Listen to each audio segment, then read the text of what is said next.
Personal story segment tonight, 2 weeks from tomorrow. My new book, Old School, Life in the Sane Lane, appears in the marketplace.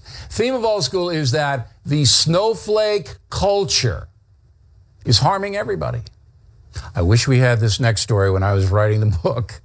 At Carleton University in Ottawa, Canada, the capital of the country, the weight scale, physical weight scale that you stand on in the gym has been removed.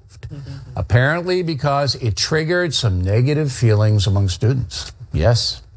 The newspaper on campus quoted a student saying, "I think people are being insensitive because they don't understand. They think eating disorders are a choice when they are actually a serious illness. So the scale is gone."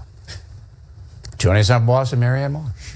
And from Washington, Katie Pavlich. Katie. Hi, Bill. Yes. Do you know what the definition of triggering is? I do know what the definition of triggering is. I looked it up in the dictionary.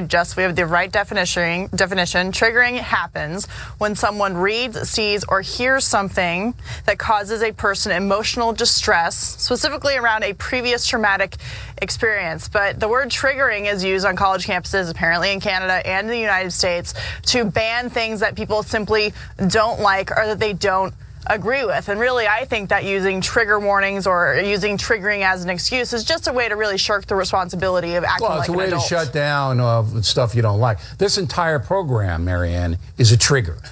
It should be the triggering factor.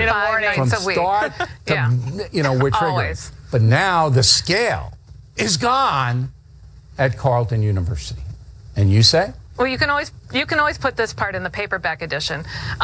I think it coincides seemingly with a growing intolerance that many people have about a lot of things, and rather than dealing with the circumstances and the facts, they choose to change the facts and change the circumstances. And as a result, it undermines our society, it undermines democracy, it undermines our discourse, and it divides us further and further. So there's less common ground and less ability to compromise or deal with anybody or anything anytime. It's also, that was amazing. Let me just simplify it. It's just stupid.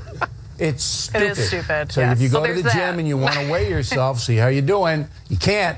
Why? Because that scale has offended someone, and that scale's out of here. Yeah. Okay? Well, so think about it. Just think about how insane our PC culture, Katie, has become. It's very difficult to think about it because, as you said, it is very stupid. And I just wish I had said everything that Marianne said, because it's very true about how this just further divides us. And quite frankly, it makes our societies weaker. You don't get stronger or empowered by having challenges taken away from you in life. You get stronger by overcoming those challenges. And this idea that having a scale in an athletic department is somehow a big problem just proves that these students have first world problems instead of real problems to overcome. Yes. In their lives. And go travel, go to a foreign country, go to a third world country, see what they have to deal with, and then come back, and I don't think you'll have the same feelings about the scale in the athletic department. Well, I smash my scale at home. I mean, I don't want anybody coming to my house triggering anything. So I'm going to give Marianne the last word, because I'm sure she has thoughts about doing the same thing. I have two thoughts. One, it certainly doesn't prepare students for the world outside of college, which can be a cocoon. But I also think you're seeing this seep into society in other ways, where people now are starting to talk about alternative facts and fake news and undermining institutional information. The real world, and I think that's very dangerous. Is gone. But Old School is going to bring it back. Maybe here. It is going to bring it back. Thank God. We hope. When we come right back.